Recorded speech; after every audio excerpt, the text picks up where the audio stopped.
자, 여러분, 순위표만 보고 경기 예측하는 시대는 이제 끝났습니다. 데이터가 속삭이는 진짜 이야기에 한번 귀 기울여 볼 시간이에요. 오늘 승격과 강등의 운명을 가를 EFL 챔피언십의 정말 뜨거운 두 경기, 그 속을 숫자로 제대로 한번 파헤쳐 보겠습니다.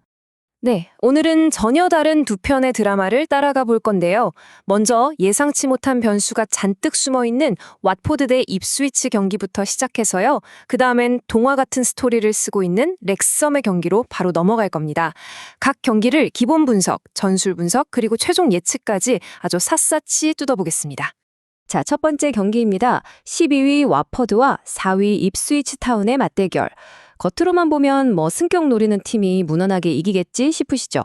근데 데이터는 전혀 다른 이야기를 하고 있습니다.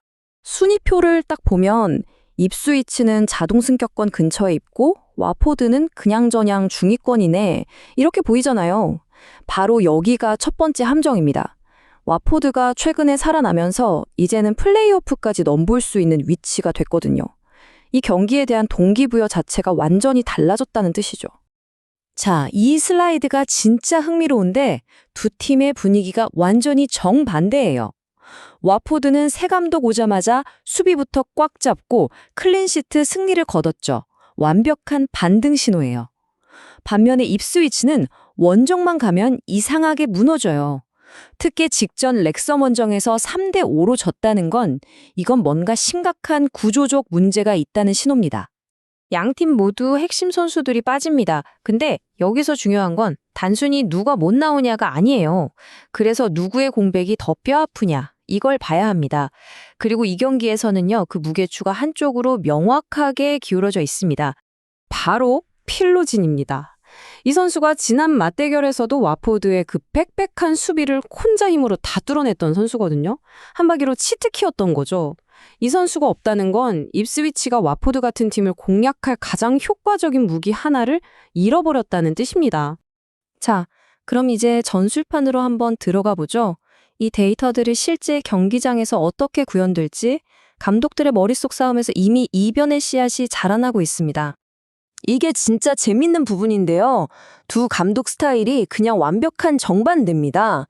스틸 감독은 일단 수비로 꽁꽁 눕고 공 뺐으면 바로 앞으로 냅다 찌른다, 이거고요. 맥케나 감독은 라인 바짝 올려서 그냥 공 우리가 다 가질 거야, 이런 스타일이에요. 딱 봐도 스틸 감독의 선수비 후 역습이 맥케나 감독의 그 위험천만한 시스템의 약점을 노리기에 거의 맞춤 제작 수준이죠. 경기가 어떻게 흘러갈지 눈에 선합니다. 보세요. 입스위치의 최대 강점, 바로 왼쪽 풀백 데이비스의 공격력이거든요. 근데 이게 동시에 최대 약점이 됩니다. 데이비스가 올라간 그 뒷공간이 텅 비거든요. 와포드는 바로 그 공간을 향해 공을 뻥 찰 거고 거기엔 이런 쿤다라는 엄청나게 빠른 선수가 기다리고 있을 겁니다. 거의 약속된 플레이죠. 전술적으로도 불리한데 보이지 않는 변수들까지 입스위치를 괴롭히고 있어요. 특히 가장 치명적인 건 바로 피로입니다. 장거리 원정 다녀왔죠. 8골이나 터지는 난타전을 치렀죠. 체력적으로나 정신적으로나 지쳐있을 수밖에 없어요. 자, 지금까지 상황과 전술을 다 뜯어봤습니다. 그럼 이 모든 조각들을 맞추면 과연 어떤 그림이 나올까요? 저희 분석 모델에 따르면요, 이건 이변이 일어날 가능성이 너무나도 명확합니다. 5개의 핵심 분석 요소를 보세요. 전술 상성, 핵심 선수 부재, 동기부여, 경기 외 변수, 최근 경기력까지 무려 4가지 항목에서 와포드가 압도적으로 유리하다는 신호를 보내고 있습니다. 그래서 결론은 명확합니다. 저희는 와포드의 홈 승리를 예측합니다. 전술적으로 완벽한 카운터인데다 상대 키플레이어는 없고 심지어 체력적으로도 지쳐있다? 이건 입스위치가 원정에서 극복하기엔 너무나도 큰 장애물입니다.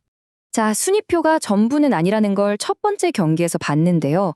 과연 이 현상이 두 번째 경기에서도 반복될까요?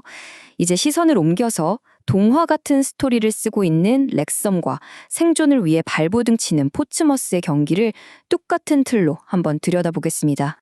여기도 마찬가지예요. 순위표만 보면 플레이오프권에 있는 6위 렉섬이랑 강등권 바로 위에 있는 19위 폴스트머스. 당연히 렉섬이 이기겠지 싶죠? 하지만 우린 이미 알고 있습니다. 순위표가 때로는 가장 큰 착시를 일으킨다는 걸요. 이번에도 데이터의 속사정은 완전히 다릅니다. 렉섬?